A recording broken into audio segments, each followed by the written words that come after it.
All right. Thanks everyone for showing up to episode 3 in this webinar series we're doing. Today I'm going to cover a topic that should be a series of its own, which is websites. There's so much to cover when trying to optimize your website. We could talk about design, we could talk about content management, but I'm going to stick today to conversion optimization, which is basically how to get more people contacting you from your website. There we go. Once again, I'm Patrick King, founder, proprietor, and chief troublemaker of Imagine. We're a digital marketing agency I founded back in 2004. I regularly advise on websites, social media, branding, really anything marketing related. I'm also a craft beer nerd, home brewer, musician, and proud grandfather. As is the concept of this series, I'm going to shoot for 20-25 minutes with today's webinar. That should be about right with what we're going to cover. And that'll be audience research, user experience, then pre-educating, closing the conversion gap, and finally, we're going to do a quick DIY website audit. That's a lot to cover, so let's get started. First, how well do you really know your audience? Do you know how they view your site or what their interests are outside of your brand? Insight like that can go a long way, as we're about to discover. And we're going to use Google Analytics to give an audience a singular name, face, and personality. And that's going to be a persona of your website's top visitors. Now, if you don't have Google Analytics on your site, send me an email, throw me a message in the chat, and I'll personally install it on your site myself for free. Seriously, it's that important. Now, Google Analytics can be intimidating. And a lot of people use it just for historical reference. How many people have visited your site, where they came from, and other basic knowledge. But what many people do with that information is simply report on it. And if the key audience numbers are up, they just stop there and consider it a job well done. But Google Analytics is so much more than that. Instead of using it historically, it can be a strategy tool in making your website better on an ongoing basis. And here's how, and we're going to use the analytics of a destination client who will remain nameless.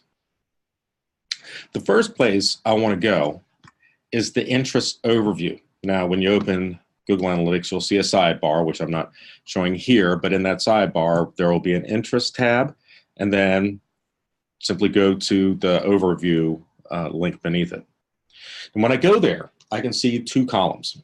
We have affinity categories on the left and in-market segments on the right. And you don't need to worry about the complicated titles.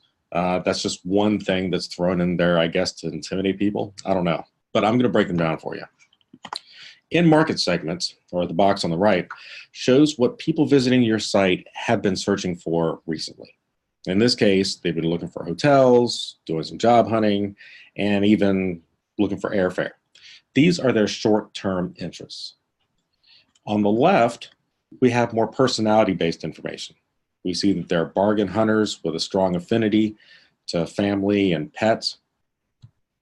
You'll see music and movie lovers all the time in this section, well, because duh, but the other interests can be very telling. You don't always see things like fast food cravers. You also don't see things like 30-minute chefs. Those help shape the personality of the audience, not just what they've been searching for. I can then go over to the mobile tab, once again, it'll be on your left, and click Overview. This area shows the devices that people use most to check out the site. In this case, and this is common with most websites nowadays, mobile traffic accounts for the vast majority of all traffic. And when this is the case, users will spend less time on the site and read less text. Now, from here, this tells me that I need to be far briefer in my verbiage than if I had a high desktop traffic percentage. So I know that the traffic percentage over on Imagine site is like 65-70% desktop. So I've got a lot more liberty to write articles and things like that than I do on mobile. Finally, I go over to the Demographics tab and see that 2/3 of the traffic is female. The ages between 25 and 45 are pretty well represented, but ages 35 to 44 clearly have the leg up. I now have enough of a picture of who my main website visitor is, who the majority of my website traffic is, and I can start to create a persona. We're going to call her Maggie Mobile. And here, this is a representation of the data that we just reviewed. It's pretty simple, but it can tell a lot. Now, if we want to dive deeper into Google Analytics, the profile can look like this. And this is all just information that we found off Google Analytics. There's so many other tracking tools out there, I could get more and more complicated with it, but I prefer to just stop here. We know when they're typically doing their research, when they're more prone to contact us, and what time zone they're in. We can also tell which social media platforms brought her to our site, what her personal interests are, and even the devices she uses. From this, we can make a unique statement from Dana summing up her interests and pursuits. And that is, I want somewhere I can take my family for a weekend that won't break my budget. We know that's exactly what she's looking for. So from there, what we can do is craft the content on the website to speak directly to that person. You can put in a statement that this is a great place for you to spend a weekend and have a wonderful yet affordable time. That would be the message to send to that person. Now, we can do this for each major website, segment that visits our website, then make sure the website caters to that specific persona. It can get complicated, but that is the foundation you should use for all the improvements that you make to the website. By improving the site around data, you no longer rely on yours or anyone on your team's personal taste. You don't worry about, well, I don't like this color, or maybe this picture is too big. Your site will be built for your audience, not yourself. Now, let's take this user focus a bit further. It's easy to think that providing your audience everything they want would mean putting a lot into the website. But the truth is that enhancing the user experience requires the exact opposite. There's a practice of subtraction that's necessary in giving attention to the limited actions you want your visitor to take. Now, it depends on the industry, but most websites have like a 30 to 60% bounce rate on average. And that means that a large majority of the web traffic entering your website leaves without navigating to any other page. They'll come to the home page and it doesn't resonate or it's not what they're looking for, and they'll bounce. And many times they never come back. This section has some tips you need to consider in improving the user experience and decreasing that bounce rate. The first step is to limit the elements on the page. In this example of a website that we recently launched, the entire purpose of the website is dead center on the center of the homepage. Doing this will tell the visitor right away whether or not this is where they want to be. It draws the eyes directly to what you want to tell them. And now there is a paragraph beneath it, but honestly, most people won't invest that much time into reading that much to validate their visit. You need to be quick, making your point with just a quick, simple phrase. And then you carry that logic to the rest of the site. The paragraph you see here, you see on the home page here, is about as long as you can expect to get away with. People don't spend time reading sites. Instead, they skim. So it's also good to break up text with bullet points, using shorter paragraphs, and not putting too many words together. Also, don't try to make everything jump out. The result will just be the opposite, and that is nothing will stand out. Avoid a chaotic mix of colors. Instead, use sparingly 2 to 3 colors for your design, and then lean more heavily on natural color, human faces, things that are familiar. Next, make sure your site's consistent from page to page. Most of us have heard the saying that familiarity breeds contempt, but the opposite is actually more accurate. A phenomenon known as the mere exposure effect. It's a psychological phenomenon by which people tend to develop a preference for things merely because they're familiar with them. In social psychology, it's sometimes known as the familiarity principle. The mere exposure effect suggests that consumers need not cognize advertisements. They need not think too hard about them. Simple repetition is enough to make a memory trace in the consumer's mind, and unconsciously it affects their consuming behavior. It's one of the reasons why I just fell in love with marketing. All of that to say is to say that keeping your site consistent from page to page will make your visitors feel more at home and more at ease when they go through your site. A few extra usability tips for your site that are pretty easy to implement. Keep the structure of your primary navigation simple. The fewer the better. There's navigation jargon that we've just grown accustomed to over the years. Don't try to be too clever with your about. Don't be too clever with your contact link, because those are things that people inherently look for. So trying to be clever or witty with them will only make things more complicated. Include navigation in the footer of your site.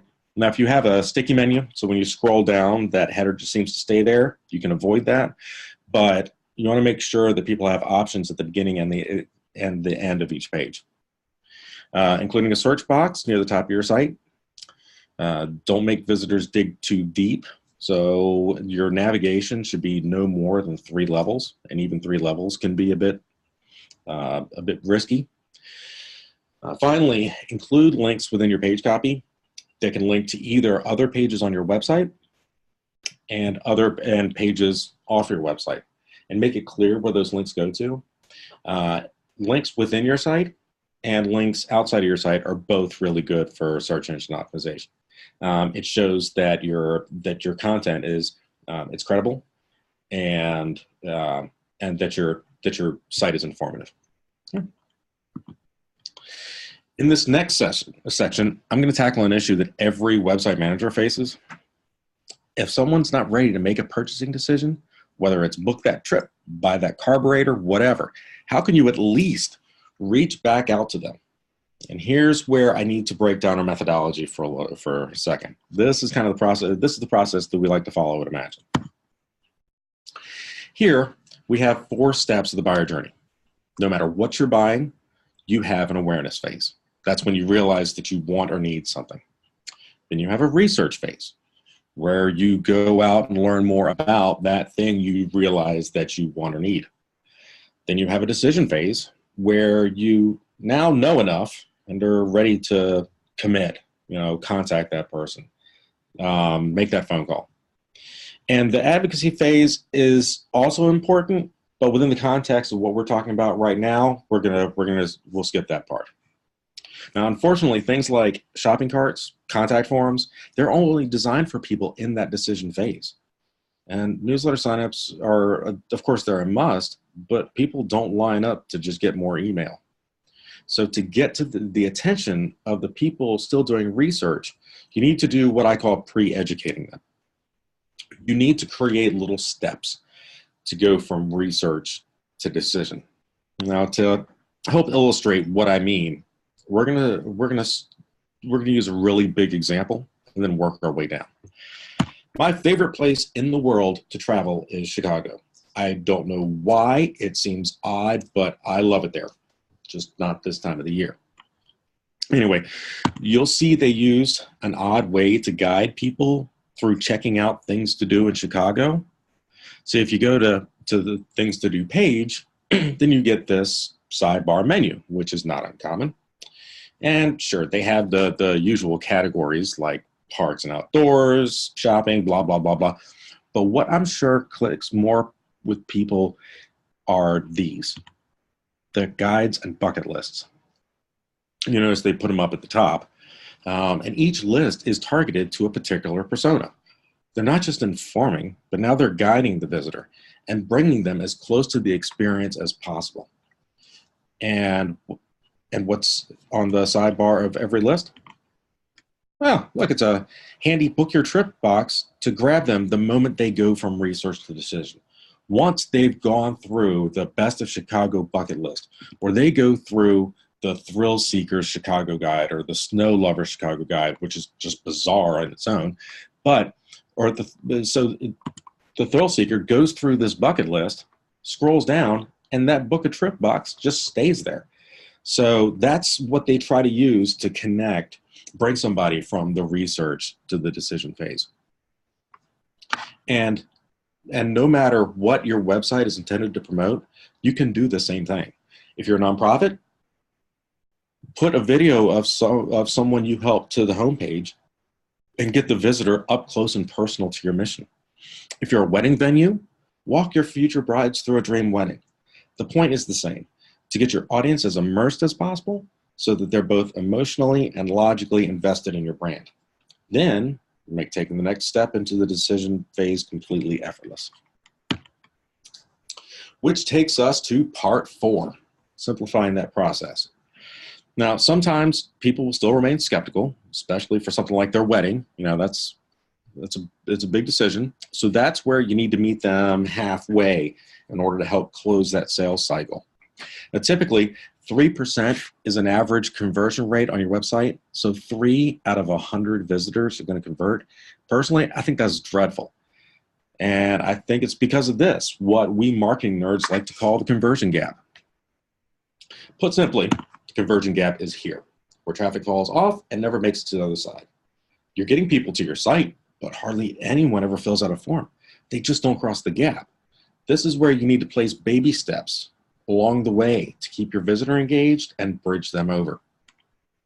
Now, there's tons of ways to do this, from landing pages where people sign up to get a tip sheet to offering up something for free. But sadly, there's no one thing I can give every person watching this to fill their own unique conversion gap. I can, however, give you some tips on how to find out what your unique strategy should be. Sometimes the answer is right in front of you. So let's go back to that wedding venue idea. If the number one question they're asked about is, say, pricing, then you can create a quick and simple budget planning cheat sheet for brides and offer it for download on your website. It doesn't need to be exhaustive, but a simple list of tips for brides to consider, because now you're helping answer their question without really having to answer directly their question, and you're becoming useful, which now starts to create an affinity for your brand. Or what do you feel like you're saying over and over to your prospects? Or why do your customers, members, cult followers choose your brand? These are all areas to explore when making pieces of content that your audience will be drawn to. Now, I could do an entire webinar on closing the critical gap between website and visitor and qualified lead, and I probably will, but that's enough of it for this webinar.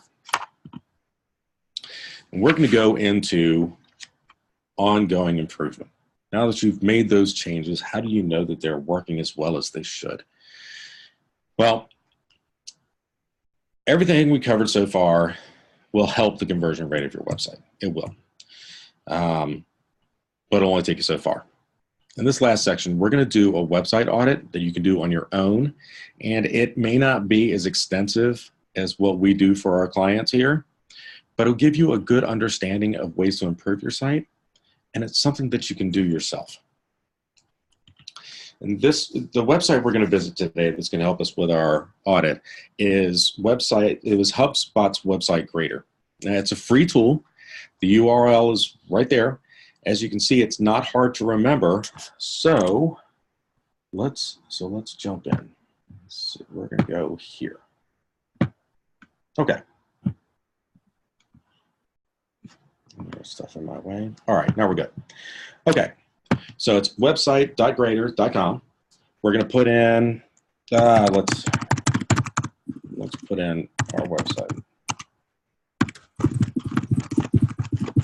Yeah. Button has some snarky comments for you to read while it's doing its thing, and it shows us our results. So 84 is pretty good. The other day, I actually did the Website Grader. This is a product from HubSpot, which is a software that we use. And I actually used the Website Grader on the HubSpot website, and theirs was a 72. So I think 84 is a pretty good place to be.